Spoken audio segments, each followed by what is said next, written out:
Thank you so much.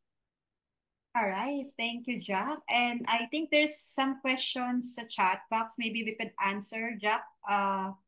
Nakikita ko lang kay Dean Adele, but I don't know if you have any questions before that. But I want to, maybe Jack, you can read the question of Dean Adele regarding the Okay, form. sure. For BIR forms like 2307, 2316, annual submission po ba sila? Or during the period na may na-receive akong 2307, need ko na i-submit sa EAFS? Okay, ang ganda po ng tanong ninyo kasi actually, ang submission sa EAFS ay considered po na attachment natin sa BIR, sa ating return. So, saka po ninyo yun isasubmit kapag claim nyo po siya sa return ninyo. So, halimbawa po, ngayong quarter 2, may na-receive kang withholding tax certificate. And then, i-claim nyo po yon doon sa quarter na particular return na yan.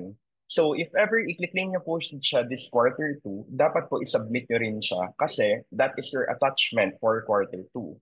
But assuming you will claim it, let's say for quarter 3 or for annual only, then you will just submit that for annual.